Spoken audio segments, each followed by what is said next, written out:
Hello and greetings, everybody. So this time around, like to thank everybody here for coming on to the Media Files. What are we going to talk about today? Well, I figured it's high time I had to get through the two movies that everyone thinks is either so-so or complete utter garbage in this awesome sci-fi monster franchise. I'm, of course, talking about none other than the AVP movies. And that's what we're going to talk about today on the Media Files.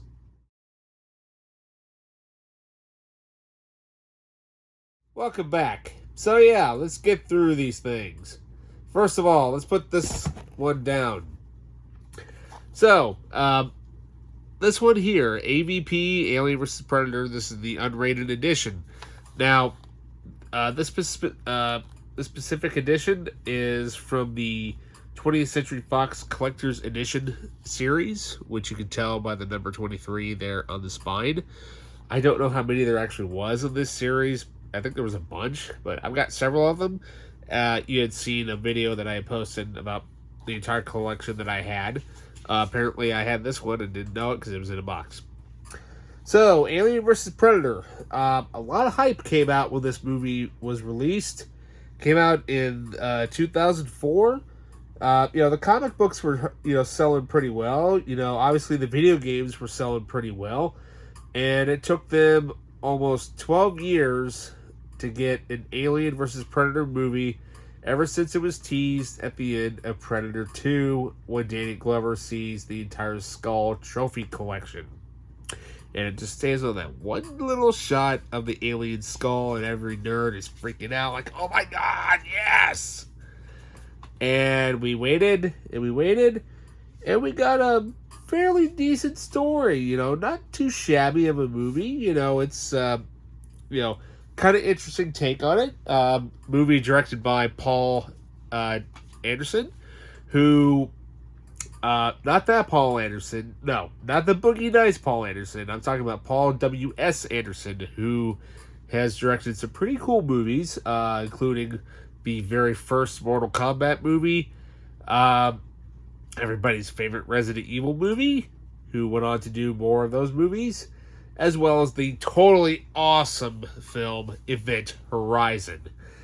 So he threw his take at the studio, and apparently it was a first draft, and they absolutely loved it, and they thought it was scary as hell. They're like, dude, this is actually kind of cool, pretty ingenious. So, premise of the movie, we have I'll just read the description here. So, watch the ultimate movie monsters, find it out as never before in the AVP Unrated Collector's Edition DVD.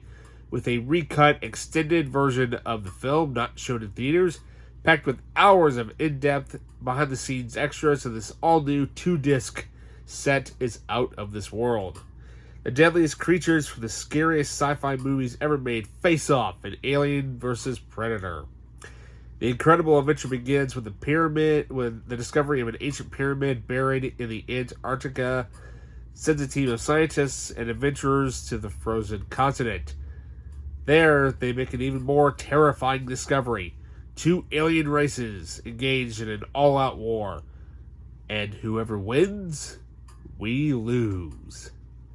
Yep, they used the tagline from the trailer for the last sentence of the movie. Interesting take on it. But there is several nods to, obviously, the first 2 movies. The little duck thing, the little globe duck thing, that's definitely from the first movie. Obviously, you have aliens, you obviously have Predator. But you can tell Paul Anderson actually is a fan of these, and he actually came up with some pretty cool sequences. But what I think is actually kind of cool is that you don't have one Predator, you've got 3 of them. Yeah, these Predators are basically, from what I understand out of it, is that you have 3 Predators that come down to Earth about every 100 years to go on a hunt. And when they go on a hunt, they basically are young. They're kind of like teenage predators. And if they are successful in their mission, then they become of age and they're able to go off on their own adventures, or in this case, laser cannon destruction. And so, yeah. So not only that, though, you have a pretty decent cast in here. A lot of the actors didn't really kind of go on to do stuff. Or if they did, I don't know what they've all been in. But we have Sana Lathan, who stars as the lead. However, we also have Raul Bovia. I don't know where he has gone since this movie.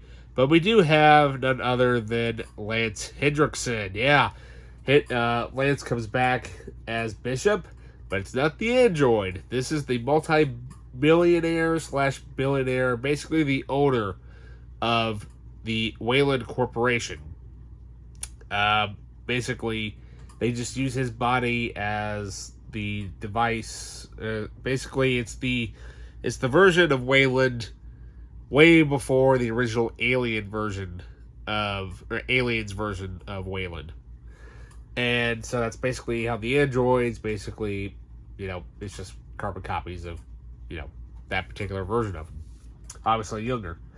We also have Ewan Brimmer. I can't remember what else he has been in. He was in a few other... I think he was in Black Hawk Down before this.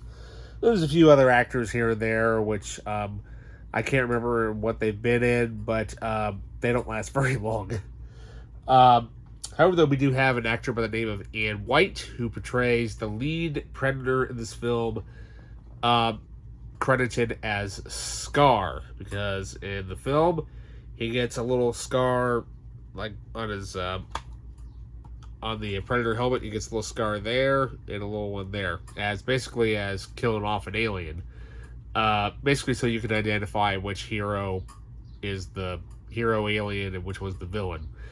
Yeah, the villain basically is an alien who is named Grid, all because he survives the Predator net shot, because it's going into his skull. The acid obviously eats through it, and he manages to survive and kill one of the Predators. Yeah.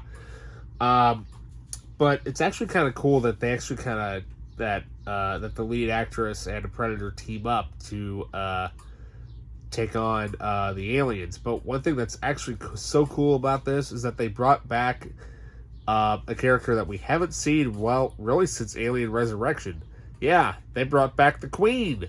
Yeah, I'm like, dude, that's kind of cool. Kind of be genius to bring back the Queen. And when you see her actually fight for once, finally, or try to attempt to fight, it's actually kind of cool, because we've only really seen that since Aliens, but never out in the open, though. That's kind of interesting, though.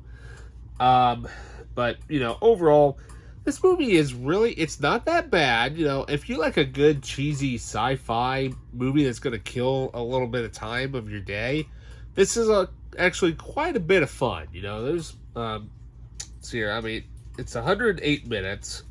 I believe the theatrical version was only like 99 or 100 minutes, so there's really not that much. As far as it being unrated, there really isn't that much at all. Maybe just a few extra frames here and there. That's about it. So, for the discs, we have the first Predator, which is on the first disc there, the Predator. On the second disc, you get the Alien. And a pretty cool, art cover. Yep. Covers. Information. We like. Even scene selections. Yep. You don't see that anymore. But what's actually kind of cool about it is that this particular edition has not only the unrated cut, but it also does have the original theatrical release. Now, mind you, AVP has been re-released over the years. It's been re-released as both in a widescreen and a full screen, but there are differences. The full screen has the Alien on the front cover, and the widescreen has the Predator, and they flip-flop the covers. I like this one better because it has everything from those two editions, plus more. Yep, let's go through all the bonus features on this bad boy. So disc 1, we include the theatrical and the unrated extended version, which has only about 8 minutes, which there's really not that much of a difference. You could have released the whole thing as a PG-13 movie, Fox.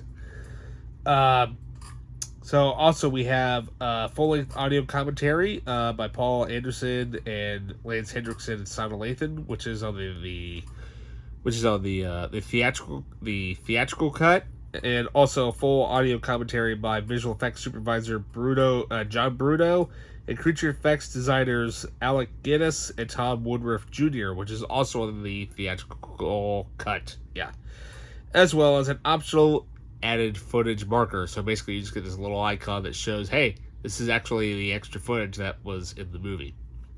But yeah, those features have actually been ported over from the original release when it was first released on DVD. So disc 2, here's where the meat of the features are. Yeah. So we have the AVP, the beginning, a pre-production featurette, ADI workshop featurette. ADI is kind of like it's Tom Woodruff Jr. and Alec Guinness's creature effects company, a storyboard gallery, a concept art gallery, which is really cool because it kind of shows. I know in the documentary it shows Paul Anderson giving the Fox an idea of what he wants to do, especially when he shows off the temple concept art sequence where the predators are on top of the pyramid fighting off a huge swarm of aliens, and he explains that they're like maggots, and he got that whole entire scene of the movie. That's actually pretty cool. Also, we have the AVP production diary, the making of production featurettes, which those have, I believe, no, those have not been ported over. Those are new for that set. For this set, the visual effects breakdown, the post-production featurette, Aliens vs. Predator, the comic book featurette. That one's pretty cool. And we also have Monsters in Miniature by Todd McFarlane featurette. And we have the HBO special, which that has been ported over from the original widescreen and full screen releases. And as well as the theatrical trailers and more. So yeah, quite a bit, pretty loaded with extras, for this particular version of the movie. So even if you're not a big fan of this movie, the documentaries in this thing alone make it worth, to have this version, because none of that stuff has never been re-released since. So, yeah. Hold on to this version. So up next, brief spoiler alert. A character gets introduced at the very end of the movie. He's been introduced in the original comics. We have a hybrid, and the hybrid shows up, and it cuts to black. We're like, for some of us who never read the comics, we're like, dude, that is awesome. And cut to 3 years later. Fans were dying for a sequel, and we're like, okay, well, let's see where they go with this. What's going to happen? Are they gonna where are they going to go with it? Because, they're leaving Earth, the Predators are leaving Earth, and are we going to go somewhere that we've never been before? What's going to happen?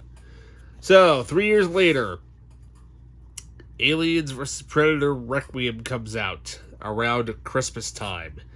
I remember I was working in a movie theater when this movie came out, and that story will be towards the end of this review.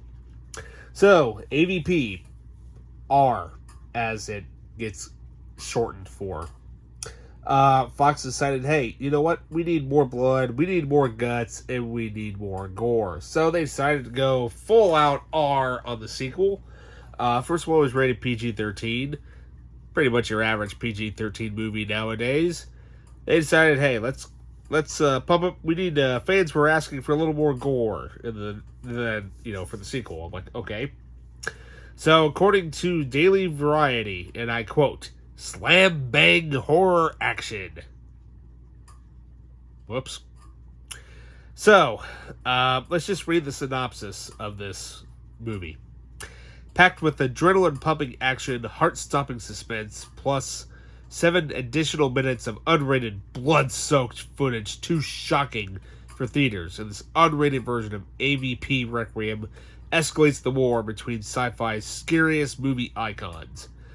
After a horrifying pred-alien crash lands near a small Colorado town, killing everyone it encounters and producing countless alien offspring, a lone predator arrives to clean up the infestation. Soon, an all-out battle to the death with no rules, no mercy, and hundreds of innocent people caught in the crossfire. As the creature carnage continues, a handful of human survivors attempt a daring escape, but the U.S. government may be hatching a deadly plan of its own.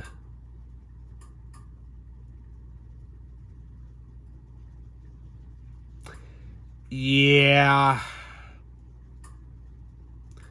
Why do we always have to go this route with fucking sequels? Yep, it's rant time. I threw in the F-bomb. You know it's rant time for this one. So here it is. 2007. Here it is, roughly about 6 years after 9/11. You know, everybody's still feeling the effects of 9/11, you know, with all the soldiers being away and all this and that.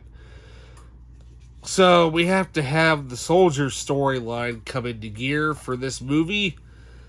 And on top of that, we have characters in here that nobody even gives two shits about.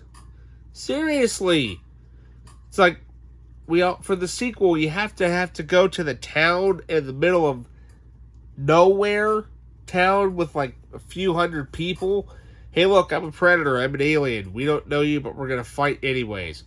The pred alien is kind of a badass, but what he does to a few characters in the movie, it's just fucking gross. It really is. It's disgusting. I'm like, they seriously got away with this? Well, it is an R-rated movie. And not only that, though, you have actors in this movie that I've never heard of. Steven Pasquale, Rico Aylesworth, John Ortiz, Johnny Lewis, Ariel Gage D. I can't pronounce her last name. However, produced by John Davis and David Geiler and Walter Hill. Those names I know. Based on the characters by Dan O'Bannon and Ronald Shusett. I know those guys. Written by Shane Salardo. The only reason why I know that name is because I think he's writing one of the upcoming Avatar movies. Directed by the Brothers Strauss. Or Fox's stupid idea of saying, hey, why don't we just call it the Strauss Brothers instead? Yeah. Two brothers directed this, who are mainly known for being visual effects producers, you know, behind the scenes guys. And, you know, Hollywood gave them a shot. They're like, okay, let's see what they can do. They went on to do visual effects for Iron Man 2, and they also went on to direct the movie Skyline, another alien-related movie. So, yeah. So basically, the cleanup predator in this movie, which is this one here. I can't remember what they call him. I think they call him Crew, I think. I can't remember. But, yeah. The only decent thing about this movie is we actually go to the Predator homeworld for the first time ever. Throughout all the movies that have been released, this is the only movie that, to this date, that shows off the Predator homeworld for about 30 seconds, and that's all we will probably ever get. Because Fox is stupid and never listens to fans. But on top of that, this movie is so freaking dark, you can barely even see a damn thing in it. It's so awful. I mean, there's like, when the, Predator is fighting the alien at the end of the movie, all you see half the time is rain and silhouettes. You can't even see any detail. It's like, what the hell were they even thinking releasing something like that in theaters? I'm thinking, well, is the contrast off on the, camera upstairs or something? No. There is a video on YouTube that got released many years later after this movie came out. A behind-the-scenes featurette that the camera guy literally yells out to the producers, I can't see anything in my viewfinder. So-and-so, shut up and film. The camera guy was trying to let them know that he could not see anything in his viewfinder. They told him to film it. What do we get? Silhouette fight with rain. And you can clearly see the fight detail with the, with the behind-the-scenes camera guys, because it looks like pretty decent choreography. You don't get any detail of that. You can't see jack shit for almost the entire movie. It's like, what the hell is this? Really? It's like, we get a bigger budget, more gore, all that shit. But yet, we want to make sure the movie is pretty much dark so you can't see anything, and we'll release it in theaters that way so we can make money. So, back to the time I worked at a movie theater. It was Christmas Day. It sucked that I had to work Christmas, yes. But the theater was packed all day long. Literally, from opening to closing. Every movie was selling out left and right. You had diehard fans going in there waiting to see what was going to happen for this next movie. Everybody is coming out of that theater, eyeballs rolling, complaining about how stupid it was. And some of them were even asking for their money back. I'm like, you can go up to the front and ask, but I seriously doubt it's going to happen because the studio's already got your money. But, so after it gets released on DVD, I watched it. I'm like, I can see their point. This movie does suck. It's like, seriously? Fox decided, hey, let's just release this movie as an almost completely dark movie, and you can't see jack shit with it. Especially the end fight sequence. And hell, the only other decent thing in here is that they finally introduced the character of Yutani. And for those of us who didn't read the comics, we didn't know who that individual was. We didn't know if it was a man or a woman. Well, apparently it was a woman. She buys the Wayland Corporation. It's now become the Wayland Yutani Corporation, which is where we would basically go on, the series would go on from there. So we have our little our little, seeds of what would basically become the Alien franchise. And, that's about the only two decent things about this movie. The only other decent thing about this movie is the score by Brian Tyler. At least he's a fan. At least he got the, you got the Predator theme and he's got the Alien theme in there. His score, basically, for me, pretty much keeps the movie somewhat okay. But, not only that, though, let's just go through what tiny bonus features we have on this thing. So we have 2 commentaries by directors Colin and Greg Strauss and producer John Davis, who was the producer on the Predator movie, as well as a full-length audio commentary by creature effects designers and creators Alec Guinness and Tom Woodruff Jr. Tom has gone on. He's the one that portrays a lot of the aliens. I think really since Aliens. We also have an added footage marker. It's stupid. Plus, we also have the theatrical trailers. So we have no behind-the-scenes footage of any kind whatsoever. All they did was slap on 2 little audio tracks, 2 trailers, and a little dot that shows up, whatever the extra footage shows up. And not only that, though, half the time you spend the the movie around with all the teens that are in this movie. You get the one girl in there that's, hey, I like the lead guy. I want to, do this with him. Well, I'm the girl. I kind of like this guy. It's boring. This movie is boring as shit. It's awful. Probably one of the worst sequels that has ever been made. And not only that, though, you know, I was like, okay, there's probably going to be no more of these movies. Yeah, pretty much. Fox screwed that up. However, though, they did go on to make Predators, though, at least. At least that was a redeeming Predator movie. Alien, well, it's still kind of hitting the snag of the road here. We've had 2 prequels for that series, both, you know, masterfully directed by Ridley Scott. This is one of them. The other one's Prometheus. I have the Blu-ray. It's around here somewhere. But we'll talk about those at another time. But, you know, Predator, AVP. You know, you're better off just sticking to reading the comics and playing the video games. At least those are a hell of a lot more fun than watching this freaking piece of garbage. Thank God I only got that movie for a quarter. I mainly only got it for completion's sake for the, you know, for the franchise. I really haven't watched it that much because I know how god-awful it is. It's sad I watched this one more than this one. Yeah. Yep. That movie's god-awful. How about 2 thumbs down, which unfortunately I only have 2, otherwise I'd give it a lot more. So yeah, that's my rant on AVPR. So yeah, I mean that movie is so freaking god awful. It's like why did you even release this?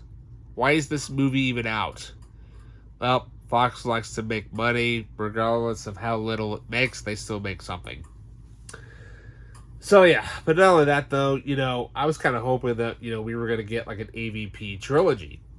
Like, there is actually a trilogy of books. I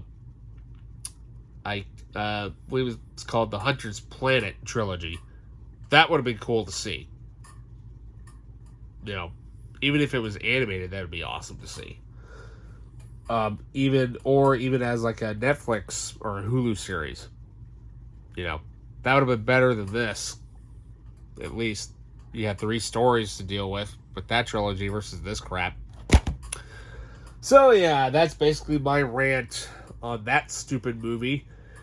But, you know, what can I say? I'm sure there's more rants to come in my collection. I know there is. I've got some pretty crappy movies in my collection just because it makes me laugh. So yeah, with that, you know, what can I say? If you'd like to hear more rants, you know, like and subscribe. If you want to see even more, you know, updates, I got plenty more to choose from. Obviously, you can tell behind me. And so yeah. So with that, you know, like I said, like and subscribe, write a comment. And so with that, I'll see you in the next update or review or whatever I'm going to call it. See you later.